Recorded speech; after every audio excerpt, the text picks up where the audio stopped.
بسم اللہ والحمد للہ والصلاة والسلام علی رسول اللہ اما بعد۔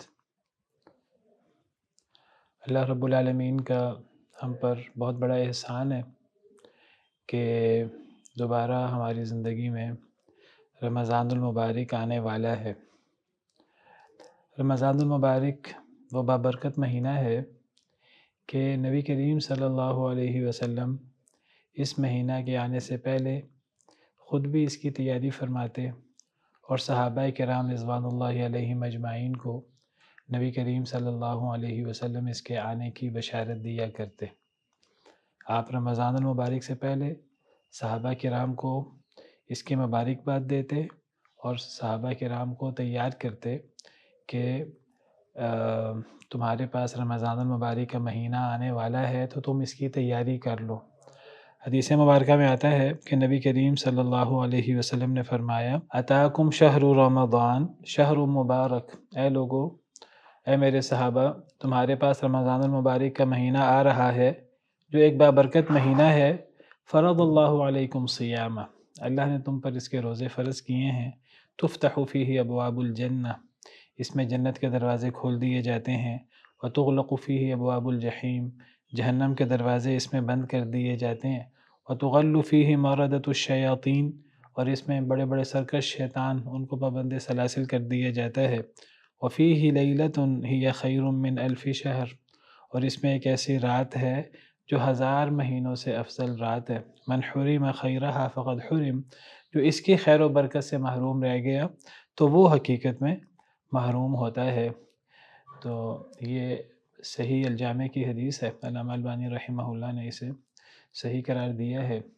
تو رمضان المبارک اتنا بابرکت مہینہ ہے۔ اللہ نے انسان کو پیدا کیا ہے اور انسان نسیان سے ہے۔ انسان نیکی بھی کرنے کی کوشش کرتا ہے تو انسان کے اندر وہ کئی دفعہ دوام اور تسلسل نہیں ہوتا۔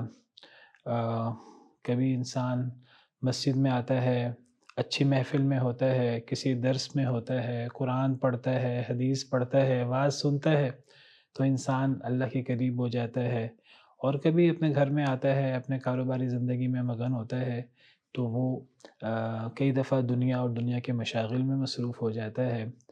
اور یہ کوئی صرف ہمارے ساتھ نہیں ہے، صحابہ کرام رضوان اللہ علیہم اجمعین نے بھی نبی کریم صلی اللہ علیہ وسلم سے اس کا ذکر فرمایا کہ ہم آپ کی مجلس میں ہوتے ہیں تو اللہ یاد ہوتے ہیں اور دین اور اللہ کا ڈر ہمارے سامنے ہوتا ہے، لیکن جب گھروں میں چلے جاتے ہیں تو کئی دفعہ دنیا اور دنیا کے مشاغل وہ ہمارے سامنے آ جاتے ہیں۔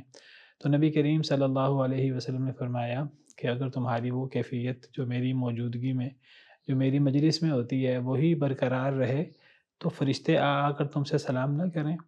تو بہرحال انسان کی طبیعت اور مزاج ایسا ہے کہ وہ انسان ایک حال پہ رہتا نہیں ہے۔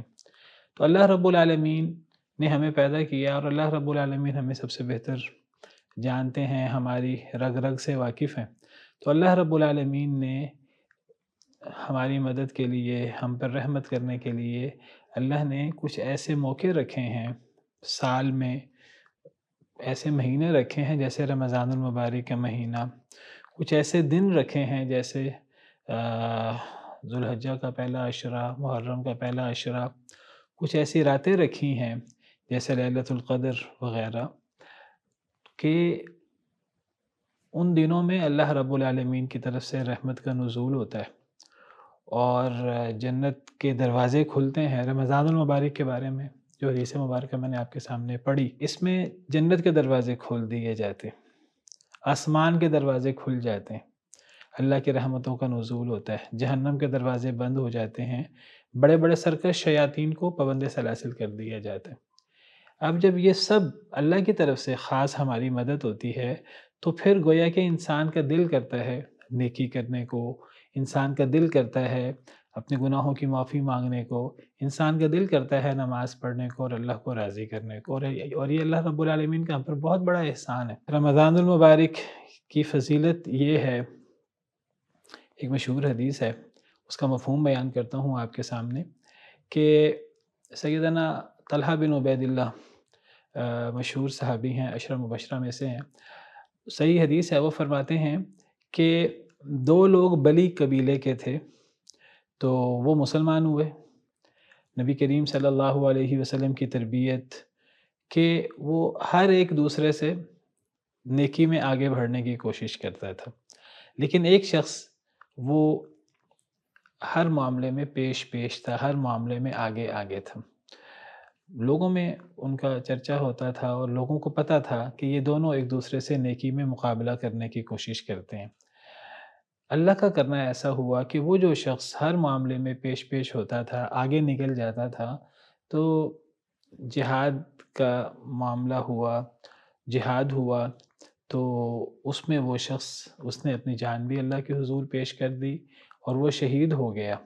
دوسرا شخص جو ہے وہ اپنی زندگی گزارتا رہا اس کے بعد، اس کے شہید ہونے کے بعد، اور 1 سال کے بعد وہ بستر مرگ پہ اس نے اپنی جان آفریں کے سپرد کر دی۔ اب صحابہ کرام میں ان کا تذکرہ ہوتا تھا کہ دونوں ایک دوسرے سے آگے بڑھنے کی کوشش کرتے تھے، لیکن ایک شخص وہ ہر چیز میں آگے ہوتا تھا اور پھر اسے اللہ تعالیٰ نے اسے شہادت سے بھی سرفراز فرمایا۔ اللہ کا کرنا ایسا ہوا کہ سیدنا طلحہ نے خواب دیکھا اور پھر انہوں نے وہ خواب کو نبی کریم صلی اللہ علیہ وسلم کے سامنے بیان بھی کیا، اور نبی کریم صلی اللہ علیہ وسلم نے پھر اس خواب کی تعبیر بھی بیان فرمائی۔ تو گویا کہ نبی خواب دیکھیں یا کوئی خواب کوئی اور دیکھے اور نبی کے سامنے پیش کیا جائے، نبی اس کی تعبیر کر دیں، تو وہ خواب وحی کی حیثیت رکھتا ہے۔ تو سیدنا طلحہ نے خواب دیکھا کہ میدان محشر لگا ہوا ہے، تو جنت ہے اور جنت سے ایک آدمی وہ باہر نکلتا ہے اور وہ سب سے پہلے اس شخص کا نام پکارتا ہے جو شخص ان دونوں لوگوں میں سے بعد میں فوت ہوا تھا، بستر مرگ پہ فوت ہوا تھا۔ تو وہ سیدنا طلحہ فرماتے ہیں کہ سب سے پہلے جنت سے اس کو پکارا گیا، تو وہ جنت میں چلا گیا، اس کو جنت میں لے جایا گیا۔ دوبارہ وہ شخص نکلا اور پھر اس نے اس شخص کو پکارا کہ جو نیکی میں پیش رہتا تھا دونوں میں سے اور جو بعد میں شہید بھی ہوا تھا، تو اس کو پکارا گیا بعد میں، اور پھر اس کو بھی جنت میں لے جایا گیا۔ پھر سیدنا طلحہ کا نام پکارا گیا اور کہا کہ ابھی آپ کا وقت نہیں آیا۔ سیدنا طلحہ ابھی زندہ تھے، تو ظاہری بات ہے کہ یہ میدان محشر اور یہ چیزیں یہ فوت ہونے کے بعد ہے۔ تو یہ خواب جب سیدنا طلحہ نے دیکھا، لوگوں کے سامنے یہ خواب کا چرچا ہوا، تو حضرت طلحہ بھی بڑے حیران، لوگ بھی بڑے حیران۔ لوگ تو سمجھتے تھے کہ وہ جو ہر چیز میں پیش تھے صحابی اور وہ شہید بھی ہو گئے، ان کا مقام بہت بلند ہے، لیکن اب ان کو یہ چیز حیران و پریشان کر رہی تھی کہ جنت میں پہلے اس شخص کو پکارا گیا جو بعد میں فوت ہوا، 1 سال بعد تقریباً، اور وہ عام یعنی ان کو عام موت آئی تھی بستر پر، اور وہ باقی چیزوں میں بھی وہ مقابلے میں عام طور پر دوسرا شخص آگے نکل جاتا تھا۔ تو اب یہ معاملہ اتنا حیران و پریشان اس نے کیا صحابہ کرام کو کہ یہ معاملہ نبی کریم صلی اللہ علیہ وسلم کے سامنے ذکر کیا گیا۔ تو نبی کریم صلی اللہ علیہ وسلم نے جب سنا اس خواب کو، تو آپ نے فرمایا تم کس بات پر حیران ہوتے ہو؟ انہوں نے کہا کہ وہ فلاں شخص ہر نیکی میں پیش اور پھر اسے اللہ نے شہادت بھی دی، اس نے اپنی جان بھی قربان کر دی اللہ کے راستے میں، لیکن جنت میں اسے بعد میں پکارا گیا۔ تو نبی کریم صلی اللہ علیہ وسلم نے فرمایا کہ یہ جو دوسرا شخص ہے جو بعد میں فوت ہوا، بستر مرگ پہ فوت ہوا، یہ پہلے شخص کے بعد کچھ عرصہ زندہ نہیں رہا، اس نے نمازیں نہیں پڑھیں، اس نے اتنے سجدے کیے، اور پھر اس نے 1 رمضان زائد گزارا ہے، اس نے روزے رکھے ہیں۔ نبی صلی اللہ علیہ وسلم نے قسم کھا کر فرمایا کہ ان دونوں کے مقام و مرتبہ میں اتنا فرق ہے جتنا زمین و آسمان کا فاصلہ ہے۔ تو آپ نے فرمایا یہ جو دوسرا شخص ہے جس کو پہلے جنت میں پکارا گیا، تو وہ پہلے شخص سے زمین و آسمان کے برابر اس کا فاصلہ ہے، وہ اتنا بہتر ہے، اور اس کی وجہ کیا ہے؟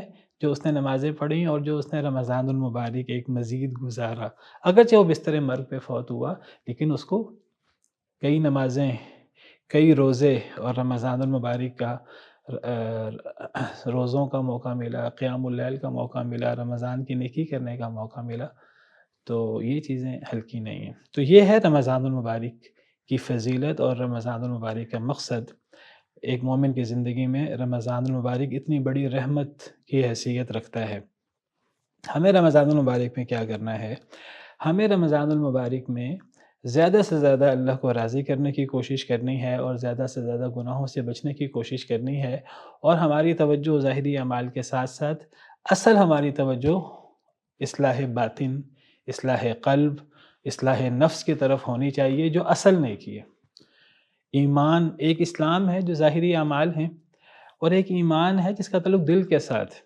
بہت سارے لوگ دعویٰ کرتے ہیں کہ ہم ایمان لائے، ہم ایمان لائے۔ اللہ فرماتے ہیں نہیں، قُل لَمْ تُؤْمِنُوا وَلَكِنْ قُولُوا أَسْلَمْنَا وَلَمَّا يَدْخُلِ الْإِيمَانُ فِي قُلُوبِكُمْ۔ سورہ حجرات میں یہ نہ کہو کہ ہم ایمان لائے، کہو ہم اسلام لائے، ہم نے ظاہری اعمال کیے ہیں، ابھی تک ایمان تمہارے دلوں میں داخل نہیں ہوا۔ جب ایمان دل میں داخل ہوتا ہے تو پھر اس کے اثرات ہمارے یعنی ہمیں دل پر بھی نظر آتے ہیں، اور ظاہری اعضاء پر بھی، زندگی کے ایک ایک عمل میں اس کے اثرات نظر آتے ہیں۔ اور اصل جو نیکی ہے وہ دل کا تقوی ہے، اور وہ اصلاح باطن ہے۔ قرآن کریم میں اللہ تعالیٰ نے بہت سارے اعمال ذکر کیے، ان اعمال سے اصل مقصود تقوی ہے، دل کی اصلاح ہے۔ آپ دیکھیے کہ مثلا نماز ہے، نماز حقیقت میں وہ عمل ہے جو عمل ہمارے دل کو پاک کرتا ہے، ہمارے دل کے اندر اللہ کا ڈر، اللہ کی یاد پیدا کرتا ہے۔ اللہ نے فرمایا وَأَقِمِ الصَّلَاةَ لِذِكْرِي کہ اے موسیٰ میرے ذکر کے لیے، میری یاد کے لیے نماز قائم کرو۔ اور اللہ تعالیٰ نے فرمایا سورہ عنکبوت میں کہ اُتْلُ مَا أُوحِيَ إِلَيْكَ مِنَ الْكِتَابِ وَأَقِمِ الصَّلَاةَ إِنَّ الصَّلَاةَ تَنْهَىٰ عَنِ الْفَحْشَاءِ وَالْمُنكَرِ۔ جو کچھ اے نبی صلی اللہ علیہ وسلم آپ پر وحی کیا گیا، آپ اس کی تلاوت کریں اور نماز قائم کریں۔ نماز تو بے حیائی اور منکر، اللہ کی نافرمانی سے روکتی ہے۔ گویا کہ اصل نماز وہ ہے کہ جس کو پڑھنے سے اللہ کی یاد ہمارے دل کے اندر ایسا ڈر پیدا ہو کہ وہ نماز ہم سے تمام گناہوں کو ہم سے دور کر دے۔ حقیقی نماز وہ ہوتی ہے۔ زکوٰۃ مثلا، زکوٰۃ اور صدقہ، زکوٰۃ اور صدقہ کوئی ظاہری نیکی، کوئی ظاہری خرچ کرنا، ایک بندے نے اتنا دے دیا، ایک بندے نے اتنا دے دیا۔ اصل نیکی، اصل زکوٰۃ وہ ہے کہ جس میں اتنا اخلاص موجود ہو، چاہے وہ تھوڑی زکوٰۃ ہو، چاہے وہ تھوڑا صدقہ ہو، لیکن جو ہمیں پاک کرے۔ خُذْ مِنْ أَمْوَالِهِمْ صَدَقَةً تُطَهِّرُهُمْ وَتُزَكِّيهِمْ بِهَا وَصَلِّ عَلَيْهِمْ۔ اے نبی صلی اللہ علیہ وسلم آپ ان سے صدقہ لیجئے، ایسا صدقہ جو انہیں پاک بھی کرے اور ان کا تزکیہ بھی کرے۔ زکوٰۃ سے انسان کا نفس بھی پاک ہوتا ہے اور انسان کا مال بھی پاک ہوتا ہے، اسی لیے زکوٰۃ کو زکوٰۃ کہتے ہیں۔ زکوٰۃ کا مطلب ہی پاکی ہے۔ روزہ، قرآن کریم پڑھیں تو پتہ لگتا ہے یا ایھا الذین آمنوا کتب علیکم الصیام کما کتب علی الذین من قبلکم لعلکم تتقون ایاما معدودات، گنتی کے چند دن ہیں، لیکن اے ایمان والو تم پر وہ روزے فرض کیے گئے ہیں جو تم سے پہلے لوگوں پر فرض کیے گئے تھے تاکہ تم پرہیزگار بن جاؤ۔ تو روزے کا اصل مقصد اصلاح قلب، اصلاح نفس، تزکیہ نفس ہے۔